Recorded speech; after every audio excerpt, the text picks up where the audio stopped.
Ray Dalio is, in my opinion, a deeply flawed man. The simple truth is that I disagree with him on a lot of different things, in particular with his stance regarding China and the Communist Party. Now, frankly, I don't think that the Chinese Communist Party is a force for good in the world, but Dalio is insistent on the other side of the fence. He firmly believes that they are. That doesn't mean, though, we have to ignore everything he has to say. That doesn't mean that just if he's wrong or if I think he's wrong on this one particular issue, that he's going to be wrong on everything. And really, when someone as accomplished and successful as Ray Dalio speaks, even if we disagree with him in certain areas, we still ought to listen to what he has to say. Now, Dalio recently gave an interview and spoke in depth about his morality, his thoughts on the world, and a load of other stuff too. And so today I thought I'd leave you with a little bit of a different video for once and just leave you with his thoughts because they really are a little bit thought-provoking. You have great passions.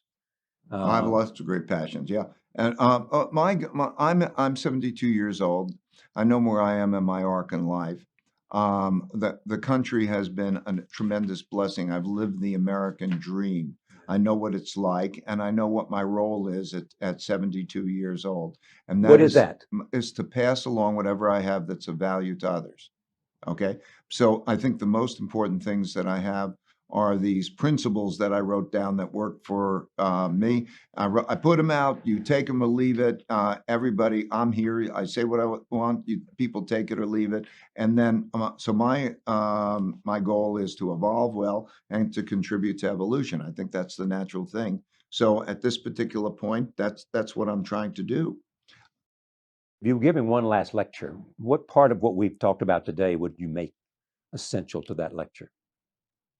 Well, it's things that we haven't talked about today. It means to know your nature and to evolve well, to realize that along the way you will make mistakes and that you have weaknesses, and to treasure those so that you learn about yourself and pull yourself in the direction that you want, and that you evolve well, and that you can contribute to evolution. And then that's the main thing. And I would say there's a lot of other things around it, like the art of thoughtful disagreement. Yes. That the greatest success that you will have will be knowing how to deal with what you don't know rather than anything you know, how you can take in other ideas, the best ideas from others, and the curiosity of having others' perspectives, and also stress testing yourself and thinking about how you might be wrong. I think the greatest tragedy of man is people who hold opinions that are wrong and that they act on them where they could have so easily stress tested them and made better decisions in their lives. So I'd pass along those kinds of things. Yeah. Make your passion and your work the same thing. Paying attention to the you still have to pay attention to the money part, but it's all an evolution and a journey. Study history, learn. Who's had the most profound impact on you? I think that, of course, my parents did. They had my most. And then I would see heroes, and there were three men who were heroes. Um, One of them was a scoutmaster, and he was actually he had a garbage truck, and he was a garbage collector. But he was a great man, and another one was a teacher, headmaster of a school that my kids went to, and the third was also Paul Volcker. He was a great hero of mine, and I admired him. But I admire so many people. I think one of the problems we have today is we don't have heroes. We don't have role models and heroes because so many people are interested in tearing down people. Yeah. I don't know how we got to that, but it's true. I think the internet helped, and social media helped. We need more. There are so many great people, role models who could be role models. And I think of just so many in my lifetime that I've seen. What event has had the most profound impact on you? Two come to mind. the loss of my son. I lost my son who's 42. That had a big impact on me. What impact did it have? Well, it taught me how to deal with death. It taught me how to deal with acceptance. It taught me, How to deal with grief? yeah, but it also helped me remind me what matters most. It taught me to savor the people that I love. It taught me to savor my grandchildren. It taught me how to keep my son with me while not having him with me. And it taught me, a number of those things. It taught me about death, and I mean, in a profound way, we all lose people that we love. I mean, death is such much a part of our lives. And it helped me think about that and how to approach that. Anyway, it was the biggest We thing. exchanged. Yes, we did. And it's the biggest. It's of course the biggest thing that happened in my life. I would have rather lost my life. I would have rather have lost everything that I had. But that, of course, then you asked me what had a big impact. That had a big impact. And the other was in 1982, being terribly wrong about what happened in the economy and That the was a markets. recession year.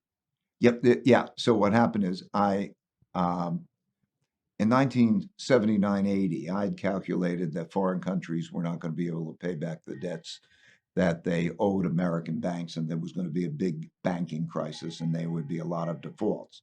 And on August of 1982, Mexico defaulted on its debt, and a lot of other countries defaulted on their debt. And so that happened, and I get a lot of attention and so on. And I thought the markets were going to go down. I thought the economy, and I could not have been more wrong. And what did it teach you? It taught me humility. It taught me the open-mindedness, the radical open-mindedness, and it taught me how to deal with risk in a better way. It taught me, you have an opinion. What makes you so sure that that opinion is right? So it taught me to try to find the smartest people I could find who disagreed with me, and to have them stress test me in my thinking. That was a big, big thought. And so that radical open-mindedness changed. And then I knew how to deal with risk and return better. So I So knew how because to of that, diversify. Bridgewater became a better company. It was that from that point, knowing how to deal with risk and return and knowing how to take the radical open-mindedness changed everything. I was so broke then that I had to borrow $4,000 from my dad. But that painful experience. But it also taught me that, one of my big principles is pain plus reflection equals progress. Mhm. Because if I reflect, there are lessons. It's either about how the world works, like losing my son and death, and how to reflection, or how to deal with it better, whatever it is to deal with it better. So pain plus reflection equals progress. It taught me about that. Have you had to overcome any handicaps? Not physical handicaps. Yeah. No. What's the most important quality in the exercise of power? I think stress testing your own opinions and then bringing everybody with you. How do you know you're right? To be to not mistake power for you being autocratically right, because you have to stress test and you have to bring people along with you. I mentioned that you believe in the Socratic dialogue and also sort of radical transparency, which is the stress testing of. Yeah, the culture of Bridgewater that I learned from these experiences is, I'll say it in one sentence, an idea meritocracy in which the goals are meaningful work and meaningful relationships through radical truthfulness and radical transparency. So I want the best ideas to win out. That's the idea of meritocracy, wherever they come from. I believe in meaningful work and meaningful relationships reinforcing each other, that they're the greatest reward. And if you have that together, then you're going to be more successful. If you're on a mission, that's the work you're on, then you're on a mission together and you have that tight relationship. That's a great power, but it's through that mutual generosity and caring.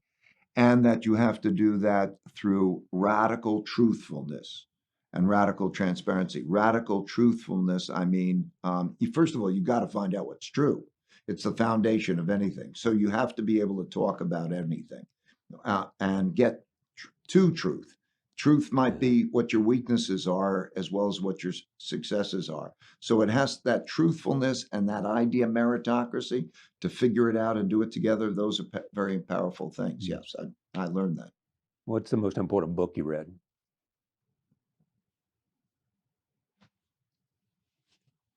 Well, I think of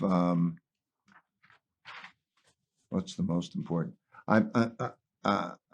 I think of Marcus Aurelius's Meditations. I think of Richard Dawkins' A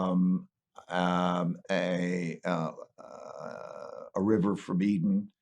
I think of Will and Ariel Durant's Philosophy. 104-page lessons of history. After 5,000 pages and 5,000 years of history, they bring it down to 104 pages. I think of Joseph Campbell's A Hero's Journey or A Hero of a Thousand Faces. Those have been the ones I would say that had the biggest effect. Is truthfulness the most important quality, the most important virtue? I think so. I think that empathy is, like I'm wrestling. Okay, is it truth or is it empathy? I don't know. Oh. But I think they go together, If you enjoyed this video, then make sure to like, comment, and subscribe to bless the YouTube algorithm. It really does help. If you want to join our exclusive community, then check out our Patreon. You get access to our Discord server and extra content like access to my portfolio and buy and sell alerts for all my own investments. Also, make sure to check out the link in the description to Masterworks. It can help you protect your portfolio against market turmoil through fractional shares of art from world-famous artists. Art has historically proven to be uncorrelated to the markets, so it's a really valuable resource with the markets falling every week. There's also a link in the description to I Trust Capital, which helps you to invest in crypto through your tax-advantaged IRA, which could literally save you thousands. If you, like me, think crypto going down is a buy-in opportunity, then now is the perfect time to join I Trust Capital. Thank you all for watching. Stay stoic. Until next time.